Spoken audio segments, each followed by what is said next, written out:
premise for this assignment is that design makes a difference. The designers are the ones that decide what our life looks like, and the designers are the ones that come up with solutions that people can live with.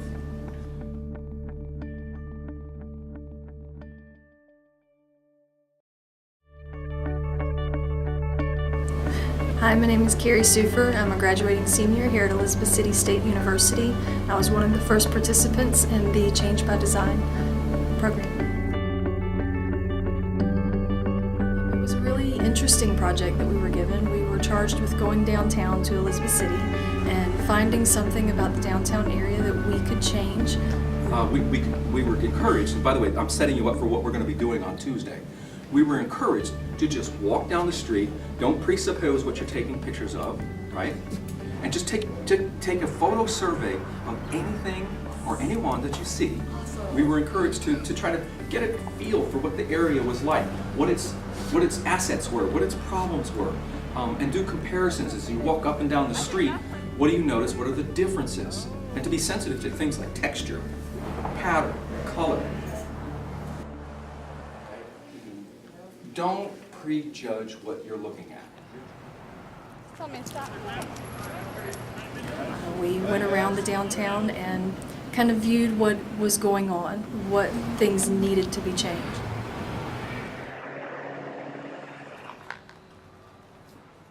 You also interview people. If you meet people, interview them. He's got some work up over in AOA.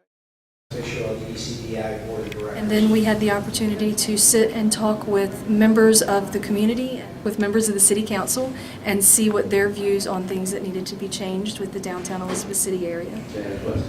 I'm Wayne Harris. I'm the director of the Elizabeth City Aspartame Economic Development Commission for downtown. They set it up, or they'll say this is a bookstore, and they bring in, crates and stack them up. But they use empty buildings. They'll do like a 2-day festival. I've seen them where they actually block off the roads. They turn it into bike paths. They do it into everything that they would like to see in the downtown area. I feel as though we need something. I feel as though we need a vegan or a vegetarian. Go into some of these places and say, I would come to your restaurant, but I don't see any vegan choices. And I'll give you one of our more unique physical spaces in Elizabeth City downtown is the former Pure Oil building. Mm-hmm. You'll find it at the corner of Water and Main Street. And there's a 3D model, like a statue near the courthouse, so we're allowed to do that to make it 3D objects. From there, we went back and found our ideas that we needed to change and kind of created a plan to make that action happen. Works. Can you name one activity that would draw students downtown like that? Climb this thing? Yes, sir. All right, got to make sure that it's safe.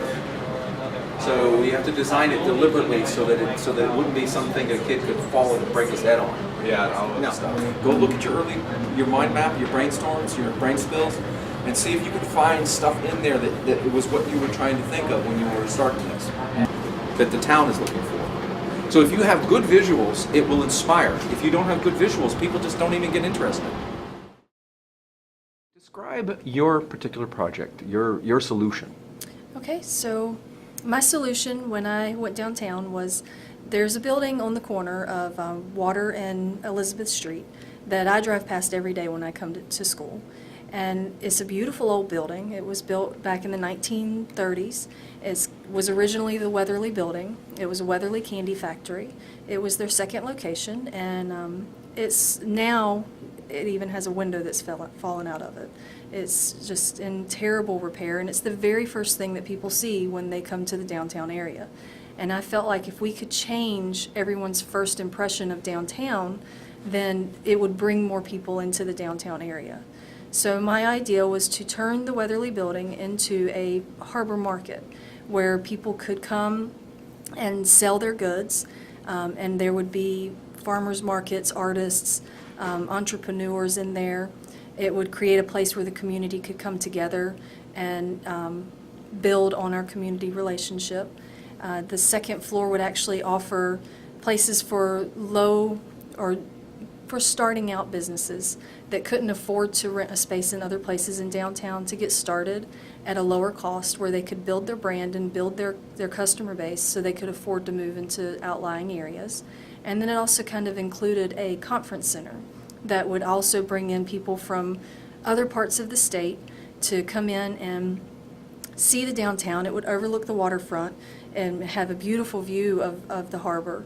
And that's why I decided to call it the Harbor Market, because it is right at the harbor, and it created a beautiful space and opening area for the downtown area. So what were some of the results of your project? After I submitted the project to school, I was able to present the project to civic leaders here in the area, and from that, an interest grew in the idea. I had presented it to so many people in the area that it became a big interest, and a buyer came in and was very interested in the idea.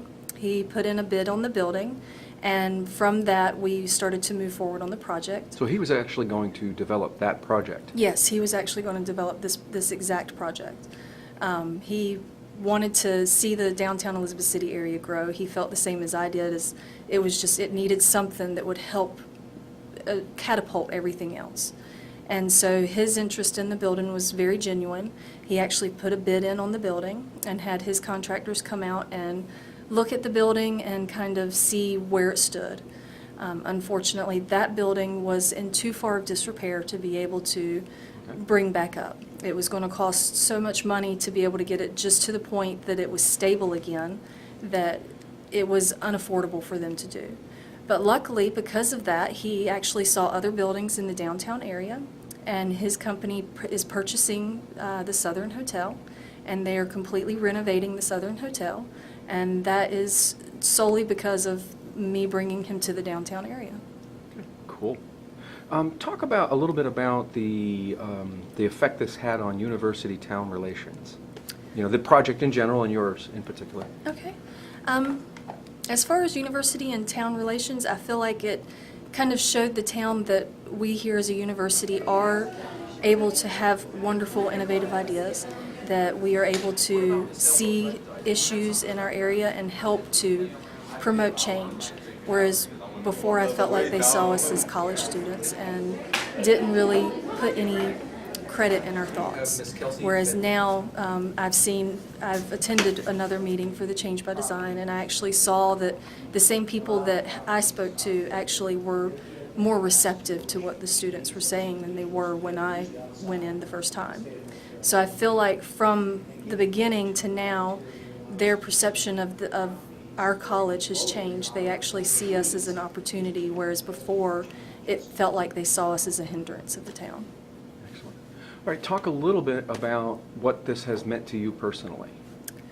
Oh, for me personally, the project was a big deal.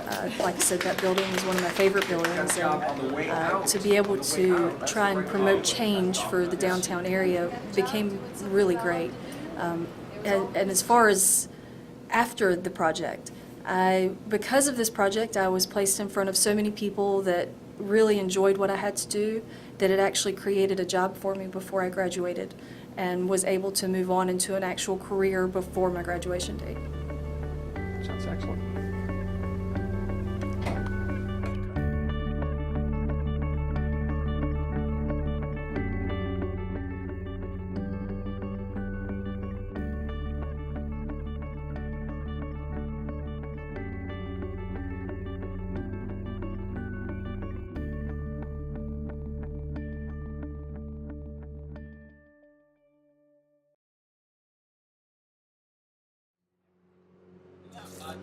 This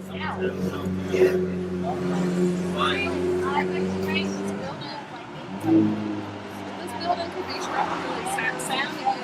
I mean, this would be a nice place to get out by Shaq Kevin. Right. Or is that building?